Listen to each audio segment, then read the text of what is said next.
وَلَقَدْ يَسَّرْنَا الْقُرْآنَ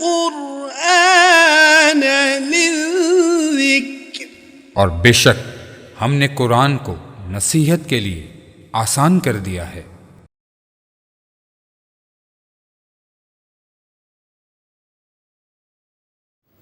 اعوذ باللہ من الشیطان الرجیم، بسم اللہ الرحمن الرحیم، اللہم صلی علی سیدنا و مولانا محمد وعلی آلہ وصحبہ وبارک وسلم، صلاۃ و سلام علیک یا سیدنا یا رسول اللہ۔ معزز مکرم ناظرین، سامعین، اللہ رب العزت کے فضل و کرم اور حضور نبی رحمت صلی اللہ تعالی علیہ وآلہ وسلم کے نعلین پاک کے تصدق سے عرفان القرآن کورس کے 49ویں لیکچر میں آج ہم شریک ہیں۔ آپ کے علم میں ہے کہ مدات کا بیان ہم پڑھ رہے ہیں۔ ہم نے گزشتہ سبق میں مد لازم کی 4 اقسام کے نام پڑھے تھے: مد لازم قلمی مثقل، مد لازم قلمی مخفف، مد لازم حرفی مثقل اور مد لازم حرفی مخفف۔ ناظرین، آئیے ان مدات کی تفصیل پڑھتے ہیں۔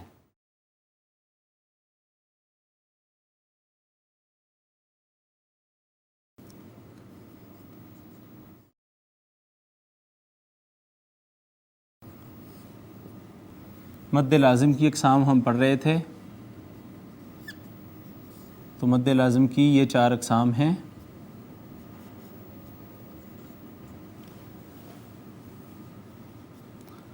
مد لازم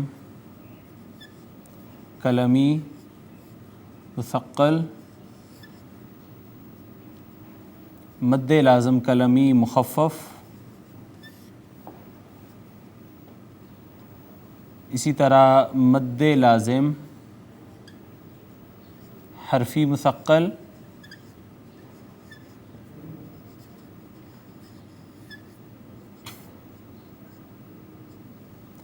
اور مد لازم حرفی مخفف۔ آئیے ناظرین ان کی تفصیل پڑھتے ہیں ہم۔ مد لازم ہم نے عرض کیا تھا کہ یہ 3 اسباب ہیں مد کے: حمزہ، شد اور جزم۔ حمزہ ہم نے کہا تھا متصل اور منفصل میں، سکون عارضی، مد عارض اور مد لین عارض میں، جبکہ شد اور سکون اصلی جو ہے وہ مد لازم قلمی مثقل میں ہے۔ اب ہم پڑھنے جا رہے ہیں کہ 2 کا تعلق کلمہ سے ہے، ان کو کلمی کہیں گے۔ 2 کا تعلق حروف مقطعات سے ہے۔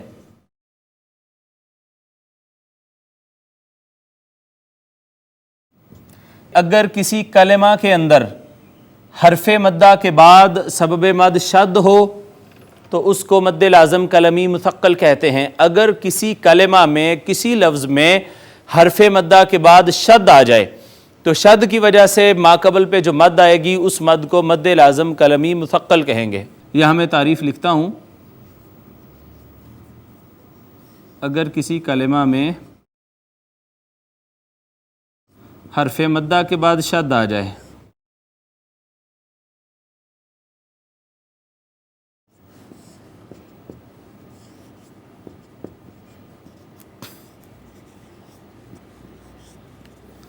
مثال کے طور پر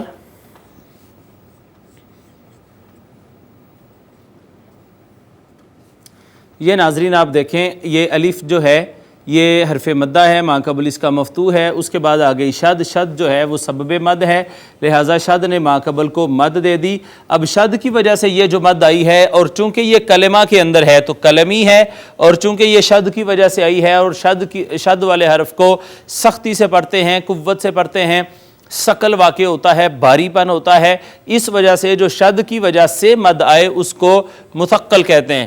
تو حاجہ، حاجہ، اس وجہ سے ناظرین مد لازم قلمی مثقل کو مثقل اس وجہ سے کہتے ہیں کہ یہ کسی کلمہ میں حرف مدہ کے بعد شد کی وجہ سے آتی ہے۔ تو ایسی مد جو شد کی وجہ سے آئے گی اسے مد لازم، اگر وہ کلمہ میں ہوگی تو قلمی مثقل کہہ دیں گے۔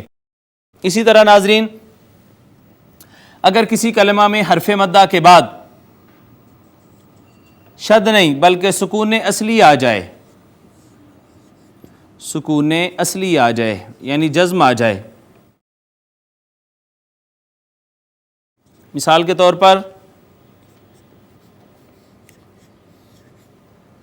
یوں لکھ لیتے ہیں،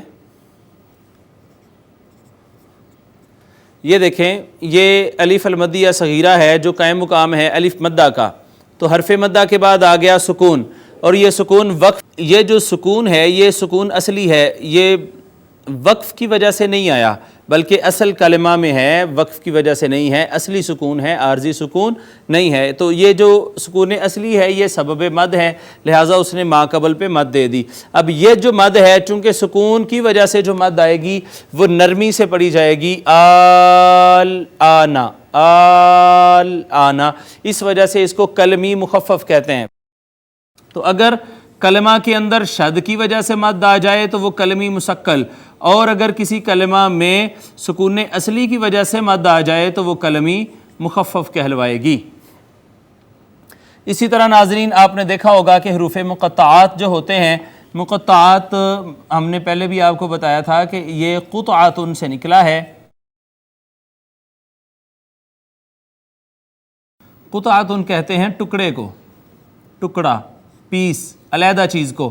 تو چونکہ یہ جو حروف ہوتے ہیں حروف مقطعات ان کو علیحدہ علیحدہ کر کے پڑھا جاتا ہے، اس وجہ سے ان کو مقطعات کہا جاتا ہے کہ یہ حروف جو ہیں قطعات میں پڑھے جاتے ہیں، یعنی علیحدہ علیحدہ کر کے ان کو پڑھا جاتا ہے۔ اب اسی طرح یہاں تھا کہ اگر کسی کلمہ میں حرف مدہ کے بعد شد آ جائے، یہاں کلمہ نہیں کہیں گے، یہاں کہیں گے حروف مقطعات میں حرف مدہ کے بعد شد آ جائے۔ اگر حروف مقطعات میں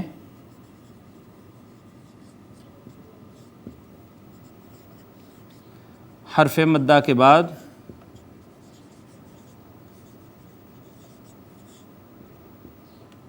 شد آ جائے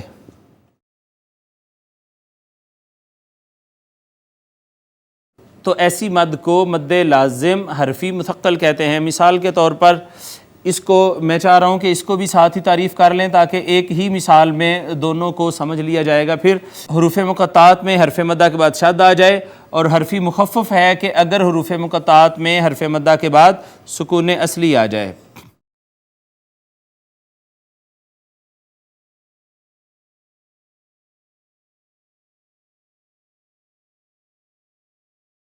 ان دونوں کی مثال ہم یہاں سے دیکھتے ہیں، الف لام میم۔ اب ہم دیکھتے ہیں کہ لام کے اوپر کون سی مد ہے، یہ میم پر شد کیوں آئی ہے، اور میم کے اوپر مد کون سی ہے۔ تو ناظرین ہم جیسے کہ پڑھ چکے کہ یہ حروف مقطعات ہیں، ان کو علیحدہ علیحدہ سے پڑھا جاتا ہے، یہاں بھی مد ہوتی ہے، یہاں شد کے اوپر مد ہوتی ہے۔ تو دیکھ رہے ہیں یہ ہے کہ یہ کون سی مد ہے، یہ شد کیوں آئی، اور یہ والی مد کون سی ہے۔ تو اس کو علیحدہ علیحدہ لکھ لیتے ہیں، الف لام میم۔ یہاں پہ دیکھیں یہ ہے الف لام میم، یہاں ناظرین میم ساکن کے بعد میم آ گئی، میم ساکن کے بعد میم آ گئی۔ تو میم ساکن کے 3 قاعدے ہم نے پڑھے ہوئے ہیں۔ ہم نے کہا میم ساکن کے بعد میم آئے تو میم کا میم میں ادغام ہو جاتا ہے، اور اس ادغام کو ادغام شفوی کہتے ہیں۔ اب یہ میم جو ہے اس میم میں مدغم ہو چکی، اس کا اپنا ذاتی طور پہ کوئی وجود یہاں پر باقی نہیں رہا۔ تو یہ آپ اگر غور کریں تو الف ما قبل مفتوح ہے، الف مدہ ہے، حرف مدہ کے بعد شد آ گئی ہے، اور شد ہے سبب مد، لہٰذا اس شد نے ما قبل کو مد دے دی۔ تو یہ جو مد آئی ہے یہ شد کی وجہ سے آئی ہے، جو شد ادغام کی وجہ سے پیدا ہو گئی تھی۔ اس مد کو کہیں گے مد لازم حرفی مثقل۔ اب اس سے آگے چلیے، تو یہ جو یا ہے، یا کا ما قبل مکسور ہے، یہ بھی یا مدہ ہے، حرف مدہ ہے۔ اس کے بعد اگر آپ غور کریں تو میم کے اوپر سکون اصلی آ گیا۔ ناظرین یہ سکون اصلی ہے، اور سکون اصلی جو ہے وہ بھی سبب مد ہے، لہٰذا اس نے بھی ما قبل یا کے اوپر مد دے دی۔ تو یہ ما قبل یا کے اوپر جو مد آئی ہے وہ یہ ہے، یہ چونکہ سکون اصلی کی وجہ سے آئی، اس وجہ سے اس کو مد لازم حرفی مخفف کہا جائے گا۔ تو دیکھ لیں پہلی مد جو ہے وہ آئی اس شد کی وجہ سے، شد آئی میم ادغام شفوی کی وجہ سے، اور اس کے بعد تھا میم، یا ما قبل مکسور تھا، یا مدہ تھی، ماں بعد جو ہے سکون اصلی آ گیا، سکون اصلی سبب مد تھا، اس وجہ سے اس نے ماں قبل کو مد دے دی۔ جب ماں قبل کو مد دی تو یہ مد جو ہے مد لازم حرفی مخفف ہو گئی۔ یہ ناظرین آج کا ہمارا تجوید کا سبق تھا۔ تو دو طرح کی مد لازم ہم نے پڑھی، دو طرح کی کلمہ میں کلمی اس کو کہتے ہیں، دو طرح کی حروف مقطعات میں اس کو حرفی کہتے ہیں۔ اگر کسی کلمہ میں حرف مدہ کے بعد شد آ جائے تو شد کی وجہ سے جو مد آئے گی اس کو مد لازم کلمی مسقل کہیں گے، اور جو سکون اصلی کی وجہ سے آئے گی اس کو مد لازم کلمی مخفف کہیں گے۔ اسی طرح اگر حروف مقطعات میں حرف مدہ کے بعد شد آ جائے تو مد لازم حرفی مثقل، اور اگر حروف مقطعات میں حرف مدہ کے بعد سکون اصلی آ جائے تو اس کو مد لازم حرفی مخفف کہتے ہیں۔ یہ ناظرین آج کا ہمارا مدات کا سبق تھا۔ اب آئیے میں ایک مختصر سی چیز اور آپ کو ان مدات کے بارے میں بتا دینا چاہتا ہوں کہ طول ہم نے کہاں پہ کرنا ہے، توسط کہاں پہ کرنا ہے، اور قصر کہاں پہ کرنا ہے۔ طول کس مد پہ ہوگا، توسط کس مد پہ ہوگا، اور قصر کس مد پہ ہوگا۔ تو ناظرین مد لازم، مد متصل اور مد لازم،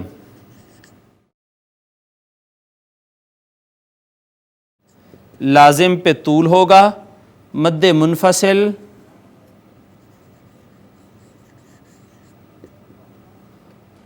اور مد عارض پر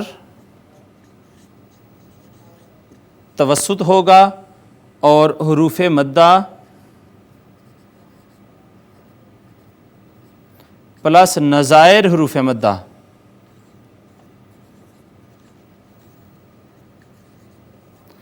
ان پر ناظرین ہم قصر کریں گے۔ تو قصر کریں گے حروف مدہ اور نظائر حروف مدہ پر، توسط کریں گے مد منفصل اور مد عارض پر، طول کریں گے مد متصل اور مد لازم کی یہ جو چاروں اقسام ہم نے پڑھی ہیں ان پر۔ اس کے ساتھ ہی ناظرین تجوید کے باب میں مدات کا بیان ہمارا ختم ہوتا ہے۔ اب آئیے چلتے ہیں اپنے آج کے لیکچر کے اگلے حصہ کی جانب۔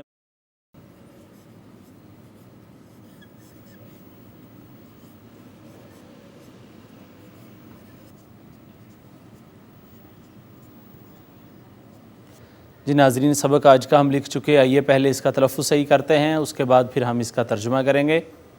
اعوذ باللہ من الشیطان الرجیم، بسم اللہ الرحمن الرحیم۔ وَلَوْ أَنَّهُمْ آمَنُوا وَاتَّقَوْا لَمَثُوبَةٌ مِّنْ عِندِ اللَّهِ خَيْرٌ۔ واو کا ماقبل مفتوح ہے، واو لین ہے، نون مشدد پہ غنہ کریں گے، میم ساکن پہ اظہار شفوی ہوگا، الف المدیہ صغیرہ، واو کا ماقبل مضموم، واو مدہ ہے، یہاں واو کا ماقبل مفتوح، واو لین ہے، یہاں بھی واو کا ماقبل مضموم واو مدہ ہو گئی، میم مشدد ماقبل نون تنوین، ادغام بالغنہ، نون ساکن پہ ما بعد حرف اظہار، لہٰذا یہاں پہ اظہار، پھر نون ساکن پہ اخفا، اس میں جلالت کا ماقبل مکسور، مفخم نہیں مرقق پڑھا جائے گا، الف المدیہ الصغیرہ، یا کا ماقبل مفتوح، یا لین، واو کا ماقبل مفتوح، واو لین ہے، الف مدہ ہے، واو مدہ ہے، لو کانوا یعلمون، واو کا ماقبل مفتوح، واو لین ہے، پھر الف مدہ، پھر واو مدہ، اور پھر یہاں پر واو مدہ ہے۔ جی ناظرین یہاں دیکھیں تو یہ مد عارض ہے، واو ماقبل مضموم ہے، اس کے بعد سکون عارضی آ گیا، لہٰذا اس کو کہتے ہیں مد عارض۔ یا ایہا الذین آمنوا لا تقولوا راعنا وقولوا انظرنا واسمعوا۔ یہاں دیکھیں تو یہ الف المدیہ صغیرہ حرف مدہ کا قائم مقام، یہ جو مد آئی ہے اس پر حمزہ کی وجہ سے ہے، یہ مد متصل ہے، اس کے بعد یا مدہ ہے ماقبل مکسور ہونے کی وجہ سے، الف المدیہ صغیرہ، واو مدہ، الف مدہ، واو مدہ، واو مدہ، الف مدہ ہے، پھر الف مدہ، پھر یہ واو مدہ ہے۔ نون ساکن پہ ناظرین اخفا ہوگا، را ساکن ما قبل مضموم را پر پڑھی جائے گی، الف مدہ ہے اور یہ واو مدہ ہے۔ وَلِلْكَافِرِينَ عَذَابٌ أَلِيمٌ، یہاں ناظرین الف مدہ ہے، یہ یا کا ما قبل مکسور تھا، یا مدہ ہے، الف مدہ ہے، نون تنوین کا ما بعد حرف اظہار ہے، لہٰذا یہاں پہ اظہار ہوگا۔ یا کا ما قبل مکسور، یہ یا مدہ ہو گئی، اس کے یا مدہ کے بعد آ گیا سکون، اور یہ سکون عارضی ہے، اس وجہ سے یا مدہ پر ہم جو ہے وہ مد عارض کریں گے۔ ما يود الذين كفروا من أهل الكتاب ولا المشركين أن ينزل عليكم من خير من ربكم، یہ الف مدہ ہے، یہ یا مدہ ہے، یہ واو مدہ ہے، نون ساکن پہ اظہار ہے، اس کے بعد پھر الف مدہ ہے، پھر ناظرین یہاں پہ یہ را مکسور ہونے کی وجہ سے باریک پڑھی جائے گی، یا مدہ ہے، اور یہاں پہ ادغام بالغنہ ہوگا، یا کا ما قبل مفتوح، یا لین ہے، میم ساکن کے بعد دوسری میم، ادغام میں شفوی، نون ساکن پہ اظہار ہوگا، یا کا ما قبل مفتوح ہے، یا لین، یہاں پہ پھر ادغام بالغنہ ہوگا، یہاں ادغام بلا غنہ ہوگا، میم ساکن پہ اظہار شفوی۔ واللہ یختص برحمتہ من یشاء، ناظرین اس میں جلالت کا ما قبل مفتوح ہے، لہٰذا اس کو مفخم پڑھیں گے، الف المدیہ الصغیرہ ہے، اور را مفتوح تھی اس وجہ سے اس کو پر کر کے پڑھا، یا المدیہ صغیرہ، یہاں پہ ادغام بالغنہ، یہ مد متصل۔ واللہ ذو الفضل العظیم، اس میں جلالت کا یہاں بھی ما قبل مفتوح، لہٰذا اس کو پر کر کے پڑھا، الف المدیہ الصغیرہ، اور یہ یا مدہ کے بعد سکون عارض، لہٰذا یہ مد عارض۔ یہ تجوید کے حوالے سے ہم نے اس آج کے سبق کو دیکھا۔ اب آئیں آج کے سبق کا ہم ترجمہ کریں۔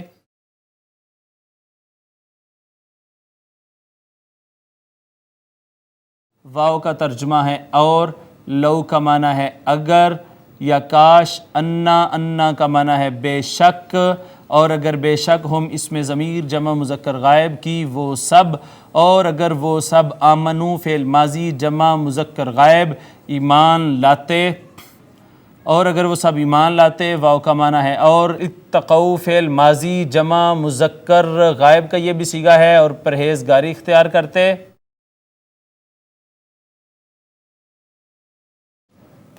اختیار کرتے، لام تاکید ہے تو ضرور،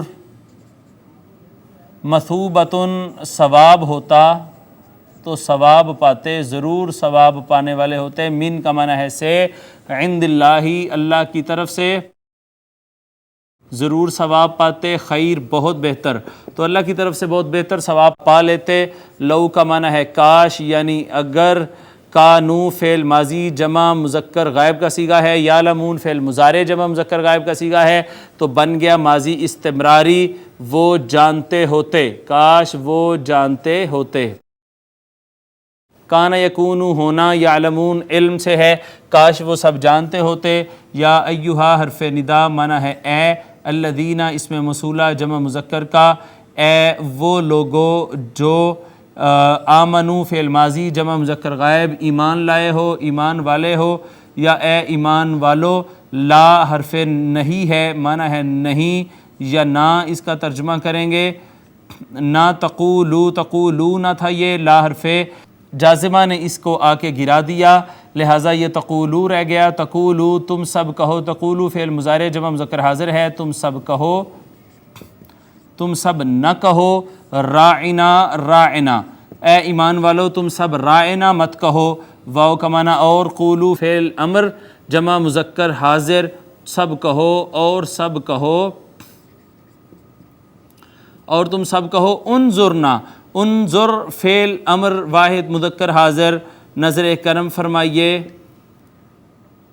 نظر فرمائیے، نون الف نا اس میں ضمیر جمع متکلم کی ہم پر نظر عنایت نظر کرم فرمائیے، واو کا معنی ہے اور، اسمعو فعل امر جمع مذکر حاضر، غور سے سنو، اے ایمان والو رائنا مت کہو اور یہ کہو کہ ہمارے حال پر نظر فرمائیے، نظر کرم فرمائیے، واسمعوا اور جو پھر وہ فرمائیں میرے حبیب اس کو غور سے سنو۔ واو کا معنی ہے اور، للکافرین لام زیر لی، لیے کے لیے واسطے، یا نون جمع کے لیے معنی ہے سب، اور سب کافر کافر اور واسطے سب کافروں کے، عذاب ایسا عذاب ہے، علیم جو دردناک ہے، عذاب ہے علیم علم سے ہے، علم درد کو کہتے ہیں، دردناک عذاب ہے۔ ما نافیہ ہے یہاں پہ نہیں، یودو فعل مضارع واحد مذکر غائب، وہ چاہتا نہیں چاہتا کون، الذین اس میں موصولہ جمع مذکر، جو کفروا فعل ماضی جمع مذکر غائب، جو کافر ہیں وہ نہیں چاہتے، من کا معنی ہے سے، اہل الکتاب اہل کتاب، اہل کتاب میں سے جو کافر ہو گئے وہ نہیں چاہتے، واو کا معنی اور، لا حرف نفی اور نہ ہی، المشرکین مشرکین چاہتے ہیں اور نہ ہی مشرکین چاہتے ہیں، ان کا معنی ہوتا ہے کہ، ینزل فعل مضارع واحد مذکر غائب، ان حروف نواصب میں سے، اس نے آ کر اس کو نصب دے دی، یہ مرفوع صیغوں میں سے پہلا صیغہ تھا، ان ینزل کہ وہ اتارے، علیکم میں علا پر یا اوپر، کم اس میں ضمیر جمع مذکر حاضر کی کہ وہ تم پر اتارے، من کا معنی ہے سے، خیر خیر بہتر، تم پر بہتری اتارے، من کا معنی ہے سے، ربکم پروردگار، کم اس میں ضمیر جمع مذکر حاضر کی تمہارا پروردگار تم پر کوئی بہتری اتارے، واللہ اور اللہ تعالی، اللہ جل مجدہ، یختص فعل مضارع وہ مخصوص کر لیتا ہے، وہ اختصاص کر لیتا، وہ مخصوص کر لیتا ہے،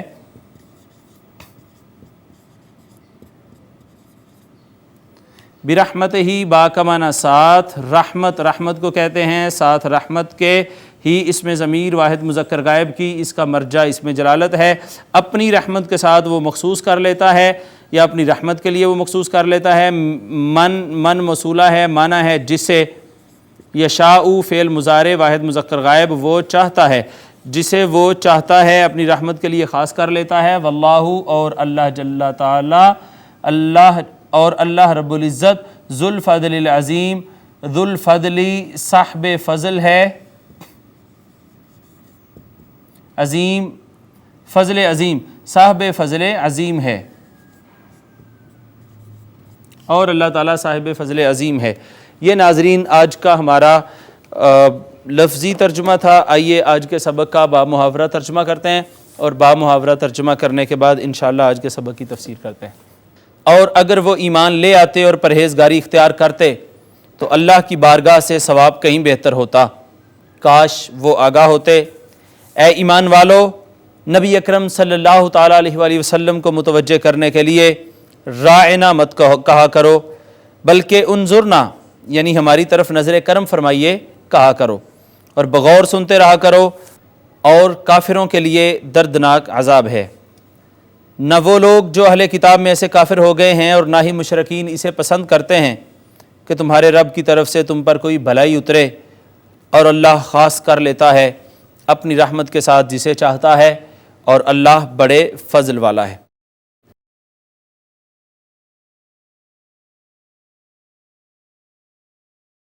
جی ناظرین، اب آئیے اس کی مختصر سی تفسیر کی طرف چلتے ہیں۔ یا ایھا الذین آمنوا لا تقولوا رائنا، اے ایمان والو رائنا مت کہا کرو۔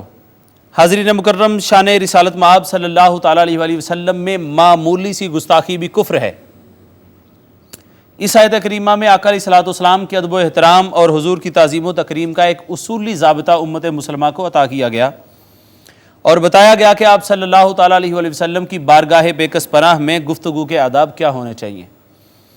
حضور علیہ الصلوۃ والسلام جب اپنے صحابہ سے کلام فرماتے اور اگر انہیں کسی بات کی سمجھ نہ آتی تو وہ آقا علیہ الصلوۃ والسلام سے دوبارہ سننے کے لیے عرض کرتے، رائنا یا رسول اللہ، یا رسول اللہ ہمارے حال کی رعایت فرمائیے، یعنی ہمیں سمجھانے کے لیے یہ بات دوبارہ ارشاد فرمائیے۔ یہ کلمہ فی نفسہ ہی گستاخی کا نہ تھا، مگر یہودیوں نے اپنے خبث باطن کے باعث اسے غلط معنی میں استعمال کرنا شروع کر دیا تھا، جس سے دربار رسالت میں بے ادبی اور گستاخی کا پہلو نکلتا تھا، چنانچہ مسلمانوں پر بھی اس کے استعمال پر پابندی لگا دی گئی۔ حاضرین مکرم، آقا صلی اللہ تعالیٰ علیہ وآلہ وسلم کے امتی ہیں حضرت سعد بن معاذ، بعض روایت میں ہے سیدنا سعد بن عبادہ رضی اللہ تعالیٰ عنہما نے یہود کو لفظ رائنا غلط معنی میں استعمال کرتے ہوئے سنا تو کہا یا اعداء اللہ علیکم لعنت اللہ، اے اللہ کے دشمنوں تم پہ اللہ کی لعنت ہو، والذی نفسی بیدہ، اور مجھے اس اللہ رب العزت کی قسم جس کے قبضہ قدرت میں میری جان ہے، لئن سمعتها من رجل منکم، اگر یہ کلمہ دوبارہ میں نے تم میں سے کسی شخص کی زبان سے سنا، لرسول اللہ، حضور علیہ السلام کے لیے، تو لأضربن عنقہ، تو میں ضرور اس کی گردن مار دوں گا اور اس کو قتل کر دوں گا۔ وہ کہنے لگے اولستم تقولونہا، کہ تم یہ کلمہ نہیں کہتے؟ فنزلت هذه الآیہ، تو یہ آیت کریمہ نازل ہو گئی۔ یہ جو لفظ رائنا تھا حاضرین مکرم، یہ ایک اس کی تفسیر تو یہ ہے کہ یہ تحقیر کے لیے استعمال ہوتا تھا اور عرب اس کو گالی کے طور پہ استعمال کرتے تھے۔ عبرانی اور سریانی زبان میں اس سے ملتا جلتا ایک لفظ تھا جس کے معنی تھے تو بہرا ہو جائے۔ عربی زبان کا ایک لفظ صاحب رعونت متکبر کا تھا رائن کے لیے، اور ایک معنی جاہل اور احمق کا بھی تھا۔ گو رائن اور لفظ تھا اور وہ رعونت سے تھا، اور رائنا رعایت سے تھا، اور اس کا معنی تھا ہمارے حال کی رعایت فرمائیے، مگر رائن اور رائنا بولتے وقت کوئی بدبخت اضافت کا تعلق بنا سکتا تھا، اور اس طرح لفظ رائن کا مفہوم ادھر منسوب کیے جانے کا امکان تھا۔ اور پھر یہود اپنی گستاخانہ ذہنیت کے باعث اس کو کلمہ کو تھوڑا لمبا کر کے پڑھتے، تھوڑا کھینچ کر پڑھتے، راعینا کہہ کے پڑھتے، تو راعی چرواہے کو کہا جاتا ہے۔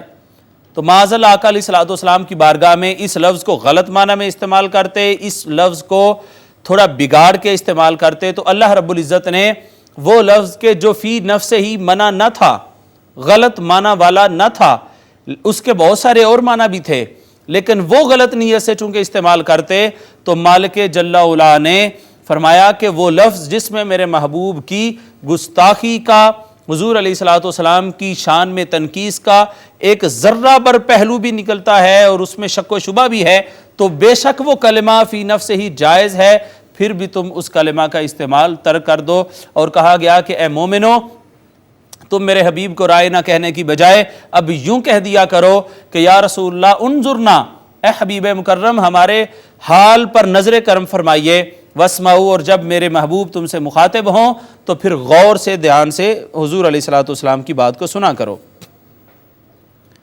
حاضرین مکرم، یہ آج کی اس سبق کی معمولی سی تفسیر تھی جو ہم نے کرنے کی کوشش کی ہے۔ اب آئیے اپنے اس لیکچر کے آخری حصہ کی جانب چلتے ہیں جس کا نام ہے حصۃ الحدیث، اور حضور علیہ السلام کا فرمان علی شان پڑھتے ہیں۔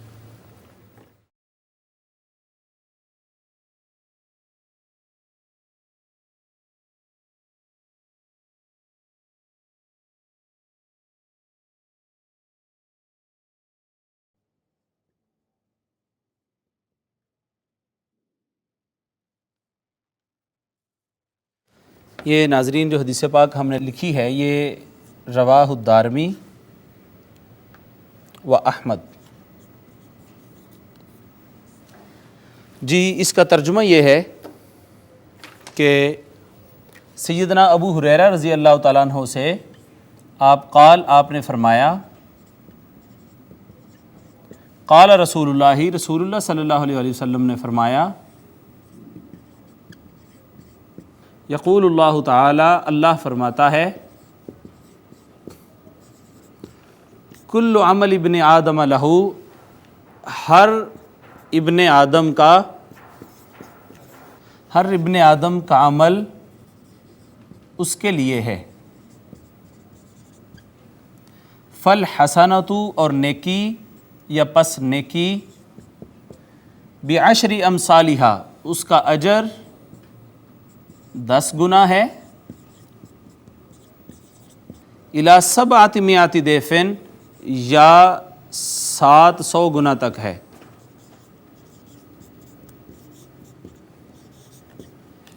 الا الصیام، سوائے روزے کے، ہوا لی، وہ میرے لیے ہے، وَأَنَا أَجْزِي بِهِ، اور میں ہی اس کی جزا دیتا ہوں، میں ہی اس کی جزا دیتا ہوں۔ انہ یترک الطعام، بے شک وہ یعنی بے شک آدمی یترک الطعام کھانا چھوڑتا ہے، وشہوتہ اور شہوت، من اجلی میرے لیے، ویترک الشراب وشہوتہ اور پینا چھوڑتا ہے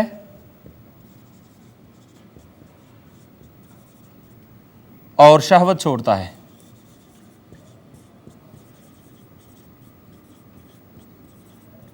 من اجلی میری خاطر، فہو لی پس وہ میرے لیے ہے،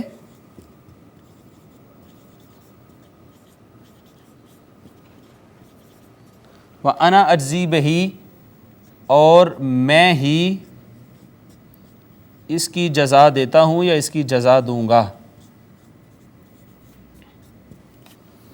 یہ ناظرین آج کی حدیث مبارکہ ہم نے پڑھی، آئیے اس کا ترجمہ ذرا بہتر طریقے سے میں آپ کو سنا دوں۔ سیدنا ابو ہریرہ رضی اللہ تعالیٰ عنہ سے مروی ہے کہ رسول اللہ صلی اللہ تعالیٰ علیہ وآلہ وسلم نے فرمایا، اللہ تعالیٰ فرماتا ہے آدمی کا ہر عمل اس کے لیے ہے اور ہر نیکی کا ثواب 10 گنا سے لے کر 700 گنا تک ہے، سوائے روزہ کے کہ وہ میرے لیے ہے اور میں ہی اس کی جزا عطا کرتا ہوں۔ یقیناً وہ روزہ دار کھانا اور شہوت نفسانی کو میری وجہ سے ترک کرتا ہے اور اپنا پینا اور شہوت میری وجہ سے ترک کرتا ہے، پس وہ روزہ میرے لیے ہے اور میں ہی اس کی جزا عطا کرتا ہوں۔ اس کے ساتھ ہی ناظرین ہمارا آج کا 49واں لیکچر اپنے اختتام کو پہنچتا ہے۔ اللہ رب العزت سے دعا ہے وہ ہمیں قرآنی علوم کو یاد رکھنے اور ان پر عمل کرنے کی توفیق عطا فرمائے۔ وما علیہ الا البلاغ۔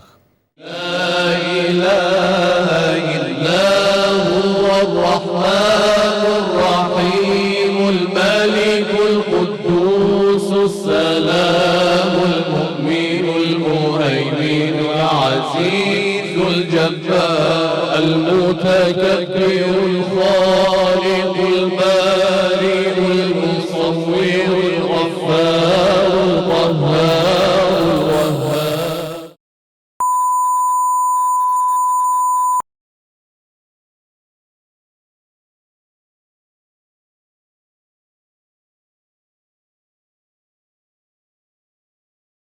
وَلَقَدْ يَسَّرْنَا الْقُرْآنَ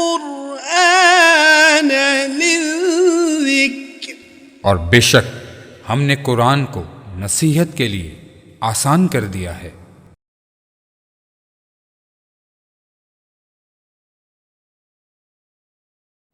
اعوذ باللہ من الشیطان الرجیم، بسم اللہ الرحمن الرحیم، اللہم صلی علی سیدنا و مولانا محمد وعلی آلہ وصحبہ وبارک وسلم، صلاۃ و سلام علیک یا سیدنا یا رسول اللہ۔ معزز و مکرم ناظرین و سامعین، اللہ رب العزت کے فضل و کرم سے کریم آقا علیہ الصلوۃ والسلام کے نالین پاک کے تصدق سے عرفان القرآن کورس کے 50ویں لیکچر میں آج ہم شریک ہیں۔ حاضرین، مدات کا بیان ہم گزشتہ اسباق میں پڑھ چکے، تجوید کے بیان میں ہم وقف شروع کرنے جا رہے ہیں کہ وقف کیا ہے، علامات اوقاف کیا ہیں اور وقف کی کتنی اقسام ہیں۔ تو آئیے حصۃ التجوید میں آج وقف کا بیان پڑھتے ہیں۔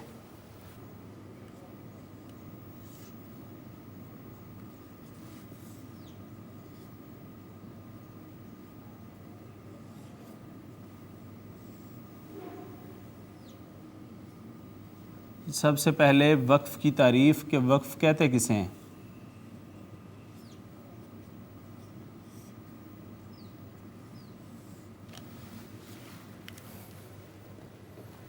کسی کلمہ کے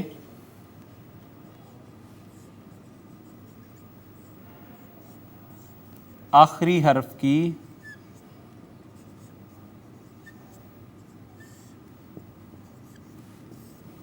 حرکت کو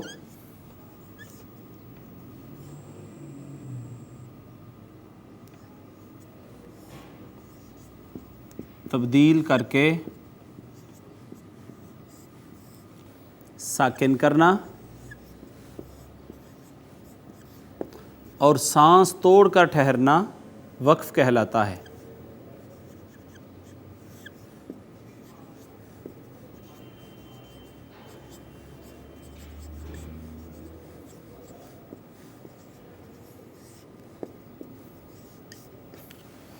جی ناظرین، کسی بھی کلمہ کا جو آخری حرف ہوتا ہے اس کا جو اعراب ہے زبر زیر پیش جو بھی حرکت ہے اس کو تبدیل کر دیں، ختم کر دیں، اس کی جگہ پہ سکون دے دیں، یعنی جزم دے کے سانس توڑ کر ٹھہریں تو اس کو ہم وقف کہتے ہیں۔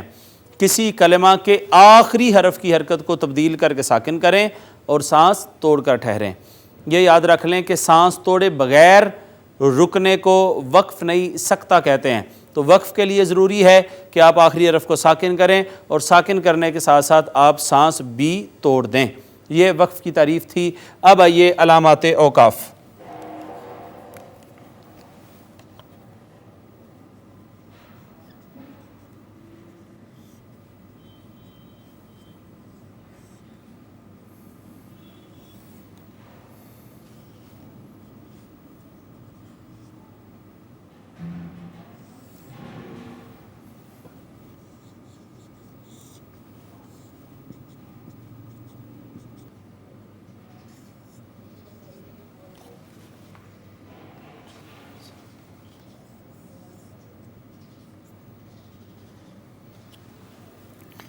جی ناظرین، یہ جو علامت ہے گول دائرہ، اس کو علامت تام کہتے ہیں۔ یہ وقف تام کی علامت ہے، وقف تام کی علامت ہے۔ لام الف لا علامت وصل، میم وقف لازم، تا وقف مطلق،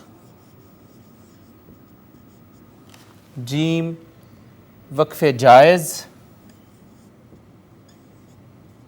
جبکہ زا وقف مجوز کی علامت ہے۔ جی ناظرین، اب ان کی کیفیت کے بارے میں کہ وقف تام جہاں پہ ہو یہاں ٹھہر جانا چاہیے، بہتر ہے۔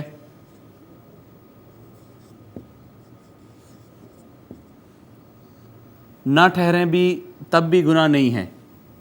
لام الف لا جو علامت وصل ہوتی ہے، اگر تو یہ آئے اس گول دائرہ کے اوپر، یہاں علامت تام کے اوپر آئے، وقف تام کی علامت کے اوپر آئے، پھر تو آپ کے پاس آپشن ہے، اگر آپ ٹھہریں پھر بھی جائز ہے، نہ ٹھہریں پھر بھی جائز ہے، لیکن نہ ٹھہرنا زیادہ بہتر ہے۔ لیکن اگر دوران آیت آ جائے، دوران آیت آئے تو ہر صورت وصل کریں گے۔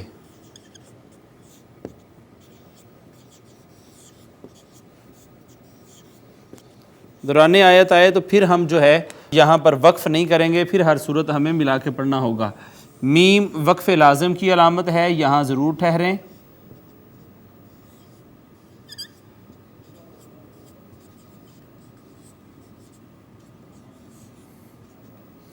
تو وقف مطلق ہے، یہاں بھی وقف کر سکتے ہیں۔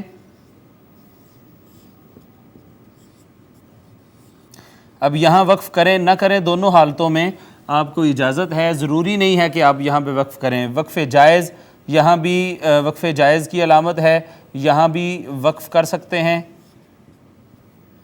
وقف کریں نہ کریں دونوں صورتوں میں آپ کو اجازت ہے۔ زا آ گئی وقف مجوز، یہ بھی وقف کریں نہ کریں آپ کی مرضی ہے، دونوں حالتیں جائز ہیں۔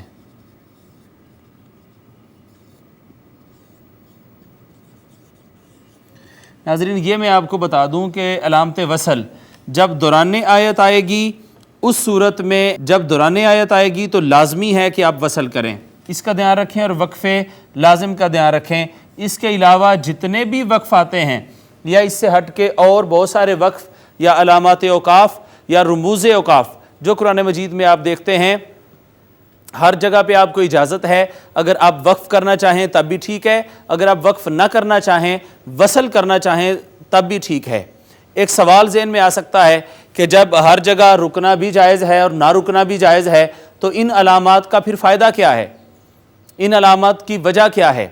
تو اس کا جواب یہ ہے کہ یہ علامات اس وجہ سے ہیں کہ اگر کوئی دوران آیت رکنا چاہ رہا ہے، اس کا سانس ٹوٹ رہا ہے، ختم ہو رہا ہے، تو وہ کوشش کرے کہ کسی نہ کسی قریبی علامت وقف پر جا کے رک جائے، وہاں رکنے سے فائدہ یہ ہوگا کہ اعادہ نہیں کرنا پڑے گا، پیچھے سے ملا کے نہیں پڑھنا پڑے گا، اعادہ کیے بغیر ہم اس کو آگے پڑھ سکتے ہیں۔ اور اگر علامت وقف کے بغیر آپ رکتے ہیں تو پھر آپ کو اعادہ کرنا ضروری ہوتا ہے۔ آج ہم نے وقف کا بیان شروع کیا، وقف کی تعریف پڑھی اور چند علامات اوقاف پڑھی ہیں ناظرین۔ انشاءاللہ اگلے آنے والے لیکچرز میں ہم اس کی مزید تفصیل پڑھیں گے۔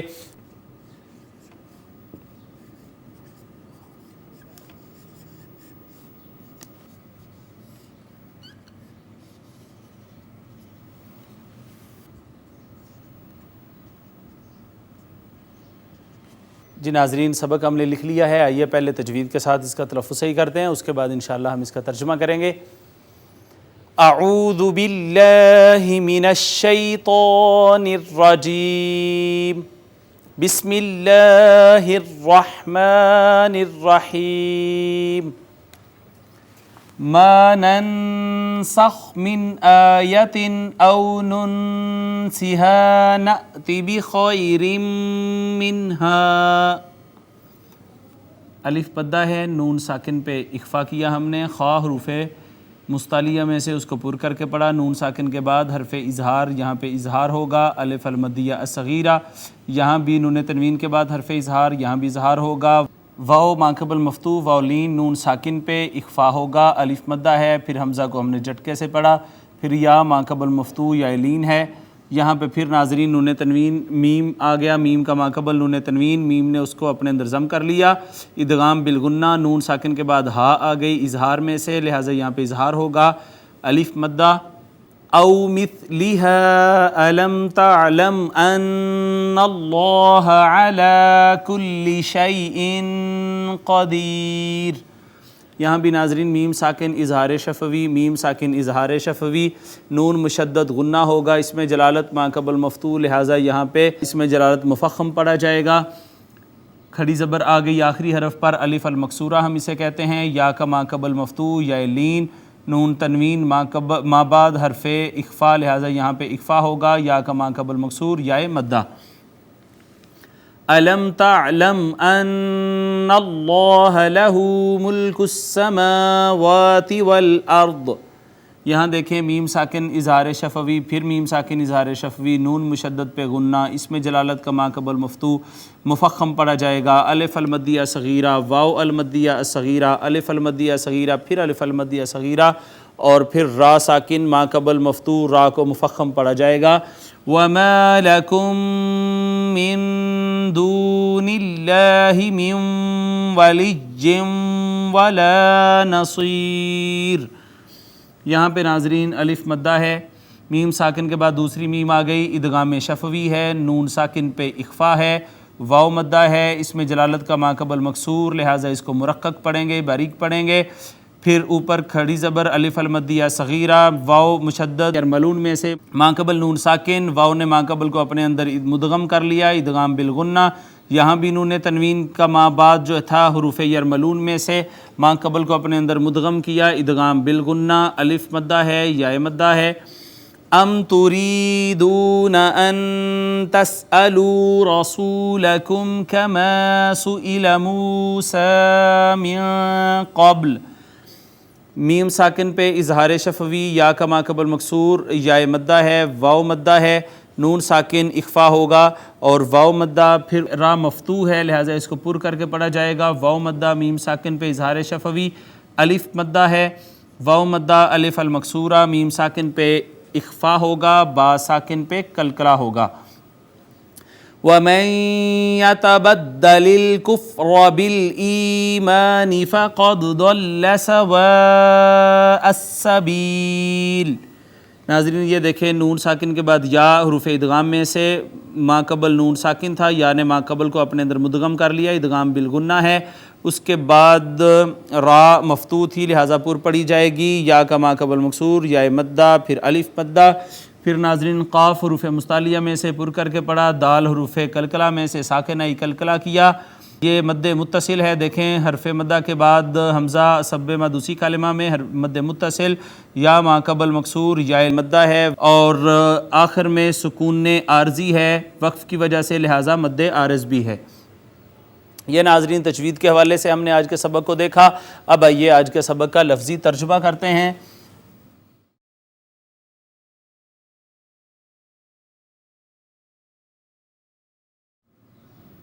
ما نافیہ ہے، معنی ہے نہیں، ننسخ فعل مضارع جمع متکلم ہم منسوخ کرتے، نہیں ہم منسوخ کرتے۔ من کا معنی ہے سے، آیتن کوئی آیت، ہم آیات میں سے کوئی آیت منسوخ نہیں کرتے۔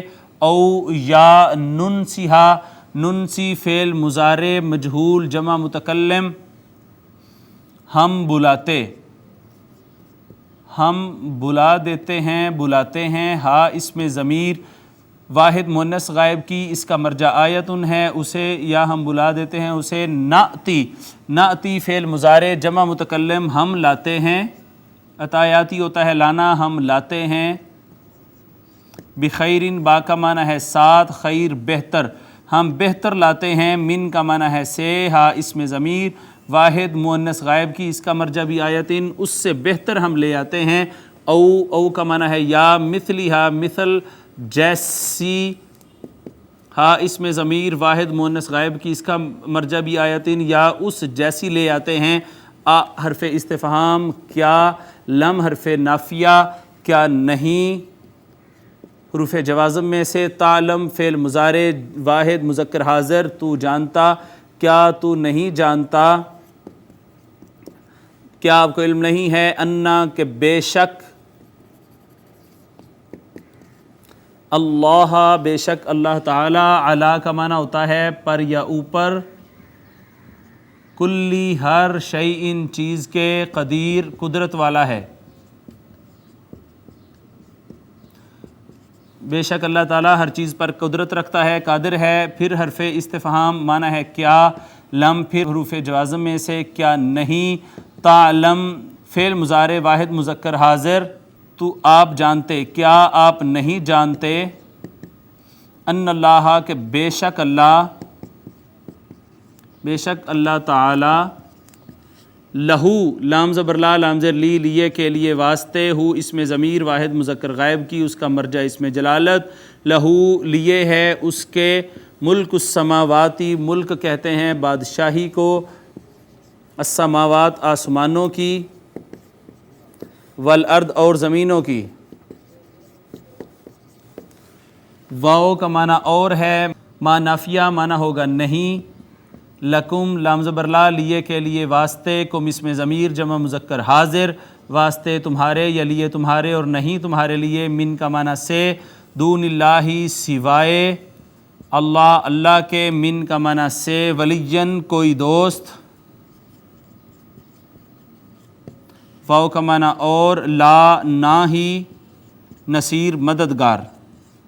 تو اللہ کے علاوہ نہ تمہارا کوئی دوست ہے اور نہ ہی کوئی مددگار ہے۔ ام معنی ہوتا ہے یا، تریدونا فعل مضارع جمع مذکر حاضر، ترید تریدانی تریدونا تم چاہتے ہو، کیا تم چاہتے ہو۔ ان کا معنی ہے کہ، ان حروف نواسب میں سے، اس نے تسألون تھا فعل مضارع جمع مذکر حاضر کا صیغہ، نون گرا دیا حرف نواسب نے، کہ تسألو تم فعل مضارع جمع مذکر حاضر تم سوال کرو، تم سب سوال کرو، کیا تم چاہتے ہو کہ تم سوال کرو۔ رسولکم رسول سے، کم اس میں ضمیر جمع مذکر حاضر کی، اپنے تم اپنے رسول سے سوال کرو، کما جیسے، سئلہ فعل ماضی مجہول واحد مذکر غائب سوال کیا گیا،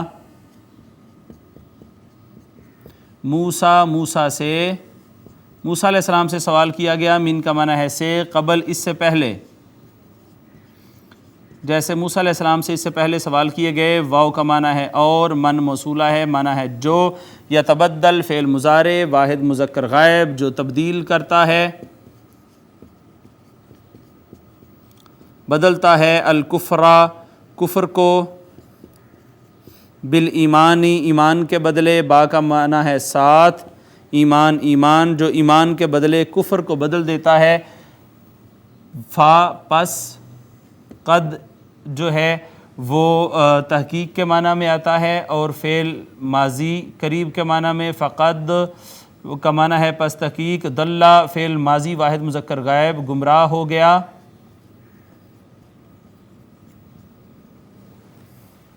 سواء کا معنی ہے سیدھے، السبیل راستے سے، تو وہ سیدھے راستے سے گمراہ ہو گیا۔ یہ ناظرین آج کا لفظی ترجمہ ہے۔ آئیے بامحاورہ ترجمہ کرنے کے بعد آج کے سبق کی تفسیر کی کوشش کرتے ہیں۔ ہم جب کوئی آیت منسوخ کر دیتے ہیں یا اسے فراموش کرا دیتے ہیں تو ہم لے آتے ہیں اس سے بہتر یا ویسی ہی کوئی۔ کیا تم نہیں جانتے کہ اللہ ہر چیز پر قادر ہے، اور اللہ کے سوا نہ تمہارا کوئی دوست ہے اور نہ ہی مددگار۔ اے مسلمانوں، کیا تم چاہتے ہو کہ تم بھی اپنے رسول صلی اللہ تعالیٰ علیہ وآلہ وسلم سے اسی طرح سوالات کرو جیسا کہ اس سے پہلے موسیٰ علیہ السلام سے سوالات کیے گئے تھے؟ تو جو کوئی ایمان کے بدلے کفر حاصل کرے پس وہ واقعتاً سیدھے راستے سے بھٹک گیا۔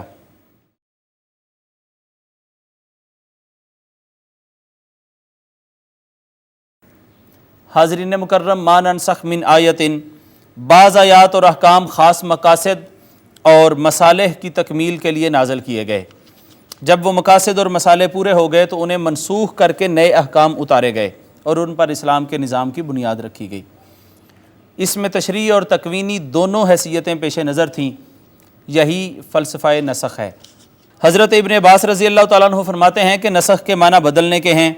حضرت مجاہد فرماتے ہیں مٹانے کے ہیں، جو کبھی لکھنے میں باقی رہتی ہے اور معنی بدل جاتے ہیں۔ ضحاک فرماتے ہیں بلا دینے کے معنی ہیں، عطا فرماتے ہیں چھوڑ دینے کے معنی ہیں، اور امام سدی فرماتے ہیں اٹھا لینے کے معنی ہیں۔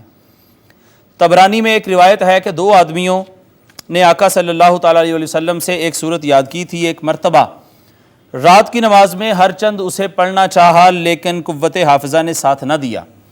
گھبرا کر خدمت نبی صلی اللہ تعالیٰ علیہ وسلم میں حاضر ہوئے اور اس کا ذکر کیا تو آپ صلی اللہ تعالیٰ علیہ وسلم نے فرمایا یہ منسوخ ہو گئی اور بلا دی گئی، دلوں میں سے نکال دی گئی، تم غم نہ کرو اور بے فکر ہو جاؤ۔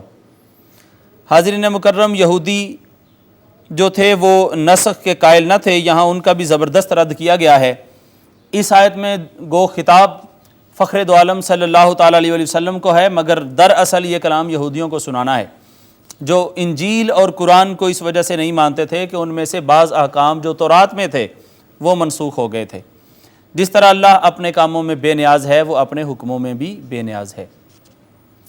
حاضرین مکرم، دیکھیے حضرت آدم علیہ السلام کے بیٹے اور بیٹیاں آپس میں بھائی بہن ہوتے تھے، لیکن نکاح جائز تھا، پھر حرام کر دیا گیا، یہ حکم منسوخ ہو گیا۔ نوح علیہ السلام کی کشتی سے جب اترتے ہیں تو اس وقت تمام حیوانات کا کھانا حلال تھا، لیکن بعد میں بہت ساروں کی حلت منسوخ کر دی گئی۔ دو بہنوں کا نکاح اسرائیل اور ان کی اولاد پر حلال تھا، لیکن پھر تورات میں اور اس کے بعد حرام کر دیا گیا۔ ابراہیم علیہ السلام کو بیٹے کی قربانی کا حکم ہوتا ہے اور بعد میں منسوخ کر دیا گیا۔ بنی اسرائیل کو حکم دیتا ہے کہ بچڑا پوجنے والوں کو سب کو قتل کر دو، اور بہت سارے ابھی باقی ہوتے ہیں کہ حکم منسوخ ہو جاتا ہے۔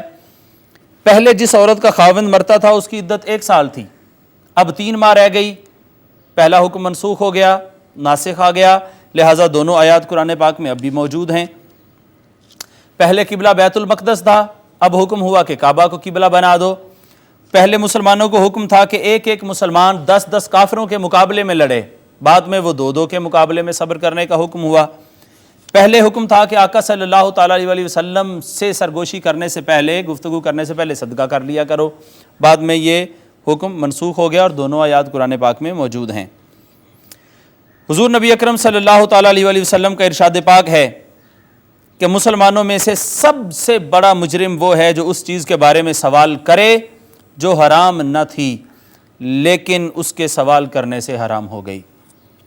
صحیح مسلم میں ہے کہ جب تک میں کچھ نہ کہوں، آقا علیہ الصلوۃ والسلام نے فرمایا تم بھی نہ پوچھو، تم سے پہلے لوگوں کو اسی بد خصلت نے برباد اور ہلاک کر دیا کہ وہ بکثرت سوال کیا کرتے تھے اور اپنے نبیوں سے اختلاف کرتے تھے۔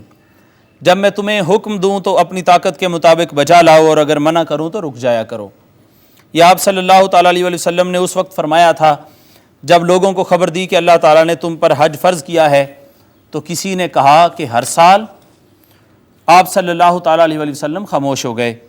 اس نے پھر پوچھا، آپ نے کوئی جواب نہ دیا۔ اس نے تیسری دفعہ پھر یہی سوال کیا۔ آپ صلی اللہ تعالیٰ علیہ وسلم نے فرمایا، نہیں، ہر سال نہیں، اگر میں ہاں کہہ دیتا تو ہر سال فرض ہو جاتا اور پھر تم کبھی بھی اس حکم کو بجا نہ لا سکتے۔ ابو العالیہ رضی اللہ تعالیٰ عنہ کہتے ہیں کہ ایک شخص نے حضور صلی اللہ تعالیٰ علیہ وسلم سے کہا، یا رسول اللہ، کاش ہمارے گناہوں کا کفارہ بھی اسی طرح ہو جاتا جس طرح بنی اسرائیل کے گناہوں کا تھا۔ آپ صلی اللہ علیہ وسلم نے سنتے ہی 3 دفعہ جناب باری تعالیٰ میں عرض کی کہ نہیں اے اللہ، ہم یہ نہیں چاہتے۔ پھر فرمایا، سنو، بنی اسرائیل میں سے جو کوئی گناہ کرتا اس کے دروازے پر قدرتاً لکھا ہوا پایا جاتا اور ساتھ ہی اس کا کفارہ بھی لکھا ہوا ہوتا۔ اب یا تو وہ دنیاوی رسوائی کو قبول کر کے کفارہ ادا کرے اور یا اپنے پوشیدہ گناہوں کو ظاہر کرے، یا کفارہ نہ دے اور آخرت کی رسوائی منظور کرے۔ لیکن حضور نے فرمایا کہ تم سے تو اللہ تعالیٰ نے یہ وعدہ فرمایا ہے، وَمَن يَعْمَلْ سُوءًا أَوْ يَظْلِمْ نَفْسَهُ ثُمَّ يَسْتَغْفِرُ اللَّهَ يَجِدِ اللَّهَ غَفُورًا رَحِيمًا۔ جس سے کوئی برا کام ہو جائے یا وہ اپنی جان پر ظلم کر بیٹھے پھر استغفار کرے تو وہ اللہ تعالیٰ کو بہت بڑا بخشش اور مہربانی کرنے والا پائے گا۔ حاضرین مکرم، یہ آج کے سبق کی تفسیر تھی جو ہم نے کی۔ اب آئیے چلتے ہیں اپنے اس لیکچر کے آخری حصہ کی جانب، جس کا نام ہے حصۃ الحدیث، اور پیارے آقا صلی اللہ تعالیٰ علیہ وآلہ وسلم کا فرمان علی شان پڑھتے ہیں۔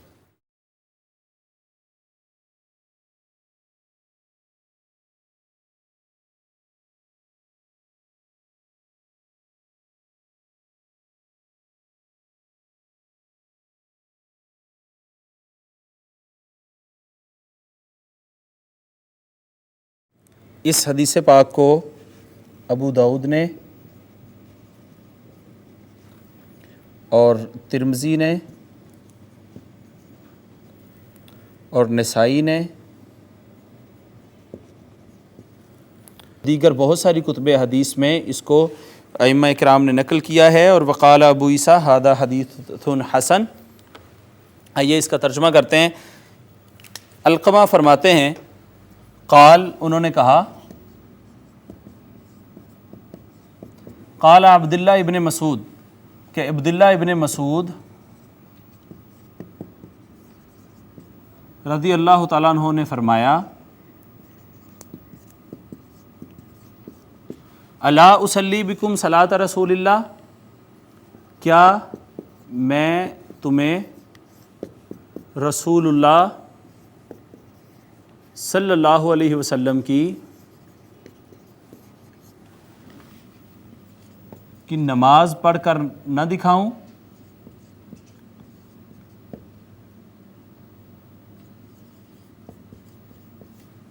قال، انہوں نے کہا،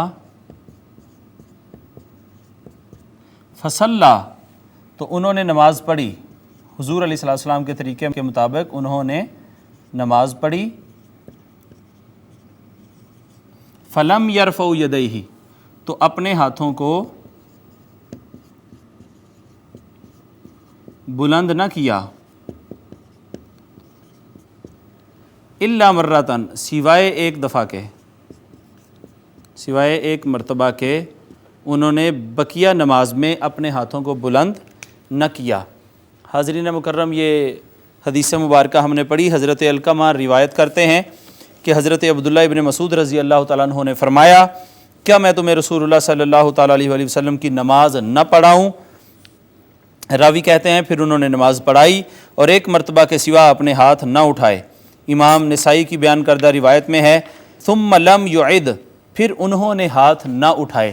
حاضرین مکرم، تجوید میں آج ہم نے وقف کا بیان شروع کیا، وقف کی تعریف پڑھی، کچھ علامات اوقاف پڑھی، ترجمہ تفسیر کرنے کے بعد آج ہم نے آقا علیہ الصلوۃ والسلام کا رفع یدین کے متعلق ایک فرمان علی شان پڑھا ہے۔ سیدنا عبداللہ ابن مسعود رضی اللہ تعالیٰ عنہ نے حضور علیہ الصلوۃ والسلام جیسے نماز پڑھتے تھے ویسے نماز پڑھ کے دکھائی، اور آپ نے ایک دفعہ ہاتھ اٹھانے کے بعد دوبارہ ہاتھ نہیں اٹھائے۔